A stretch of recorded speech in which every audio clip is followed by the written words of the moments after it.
On today's show, the Dallas Mavericks advancing to the Western Conference Finals after getting a Game 6 win against the OKC Thunder, how Dallas came back from down 17, Luka Doncic trusting his teammates, why this Dallas Western Conference Finals run is different than the one from a couple seasons ago, and so much more. It's all coming up on today's Locked On NBA.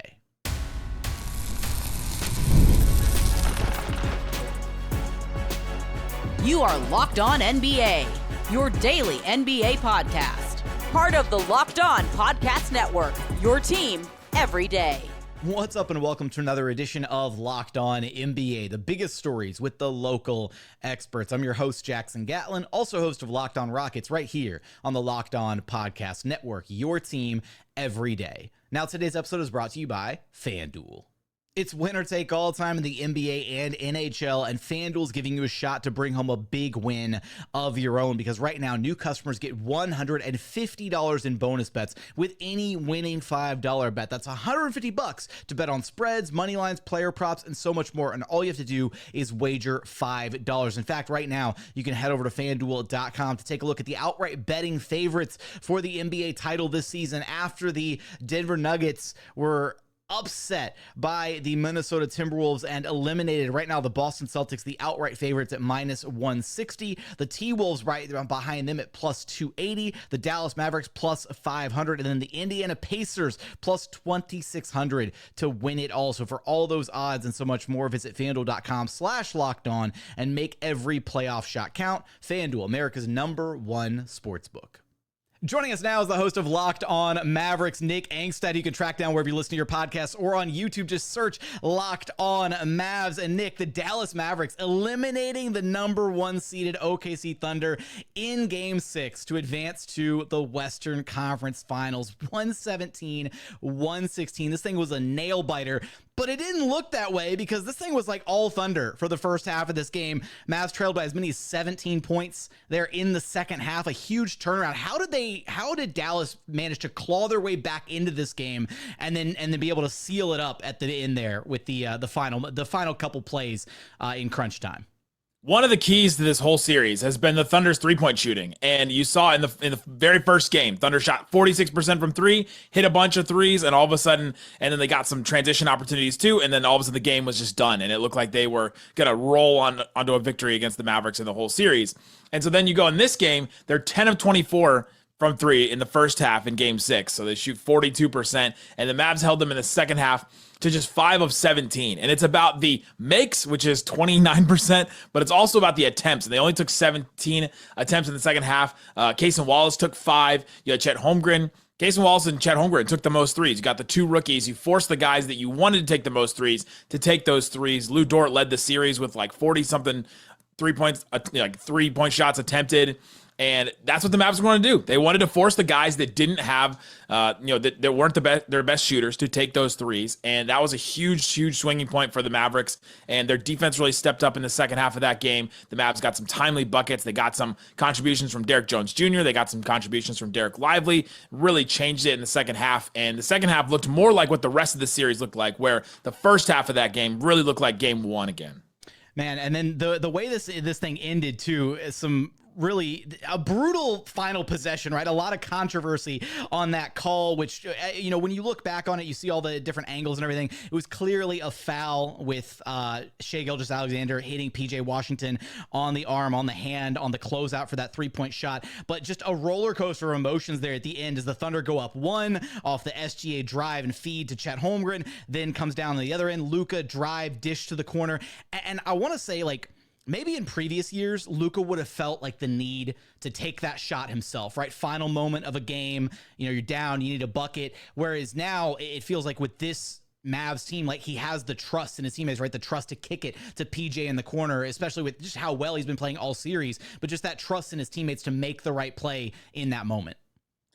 was a massive, massive moment. And yes, I think you're right that he would have taken it. He has taken it. He's taken tougher shots than where he was. I mean, he was under the basket. He could have flipped around and tried to go for a foul and tried to bait and try to do all that underneath the rim. But instead, like you said, kicks out to PJ Washington. There's no controversy on that play. Let's not give the trolls the satisfaction of saying there was controversy, because if you saw one screenshot, you're like, oh, what an egregious call. He got ball. And then if you saw literally the frame afterwards, his hand is hitting PJ Washington's arm. Shai even said it at the end. I fouled him. I shouldn't have fouled him. So no controversy, Jackson. I don't know what these narratives you're drawing up here on Locked On NBA. But PJ Washington has got the trust of this team. I mean, he was the best player on the Mavericks for like 2 games, or at least 2 halves of 2 different games. He led them in scoring. He was the kind of like release valve when they were putting so much pressure on Luka and so much pressure on Kyrie. And he was the one that really stepped up and had massive, scoring games. He's got this crazy confidence. He's got a moniker now. I think like that, if you have a moniker, if you have like a saying, a catchphrase, standing on business, like if you have that, then you've made your mark with this team. And so I think that all that together, and Luka, like you said, trusting his teammates, trusting PJ Washington in that spot to get a shot. And there's a couple seconds left, so maybe you get like a rebound and put it back. They've been amazing on the rebounds in this game. And in this series. And so maybe you think that too, but Luka putting his trust in PJ Washington, and PJ Washington really stepping up to the plate in this series basically was another reason why they got away with a win. Yeah, Mark Daignault justifying his decision to challenge that call at the end. I mean, the Thunder would have had, what, 2 seconds, something? Last thing. I know, it's really tough, though, because, you don't challenge that, and then you turn around, maybe you get a chance at tying the game up or hitting a 3 to win it. I don't know. It could have gone a different way. It didn't ultimately. But I want to know, Nick, from your perspective, you've covered this team for years. What feels like the biggest difference between this Mavs team right now advancing to the Eastern Conference here in 2024 versus the Mavs team that advanced to the not the Eastern Conference Finals. I apologize. Yeah, it was Western Conference Finals a couple seasons ago, and then ultimately faced the Warriors. Yeah, there's a lot of the teams are completely different. The only players that are the same are obviously Luka, Maxi Kleber, who was out for the Thunder series, who will probably return for this series with the AC, shoulder separation there. Josh Green kind of played a little bit here and there. Tim Hardaway didn't play at all, but he was on the bench, so he was technically on the team. I mean, this team is completely different. Dwight Powell, I guess, was there, but that's the big difference. Why does that feel like Dwight Powell is just like, that could be his statement for his Mavs career? Dwight Powell was there, I guess. Like, there you go. That's it. Well, he hasn't played barely at all this playoffs, like any meaningful minutes at all, but he started in that Western Conference Finals run in 2022. So that's the big difference, is that now they have 2 centers that they can throw out there. And if Maxi comes back, they have a different pitch basically as a center with him. And so Lively and Gafford have been amazing. Lively blew me away in that Thunder series. He was absolutely awesome. There were many games, including Game 6, where he was the best rookie center on the court, and that includes Chet Holmgren. Derek Lively stepped up in a big way, got huge rebounds, 15 boards in Game 6, was finishing plays. You had the moment in Game 3 where he was running around and trying to get chased because they were trying to intentionally foul him and do the hack-a-shack thing, and Kyrie Irving went up to him and said, don't do that. Take that as a badge of honor.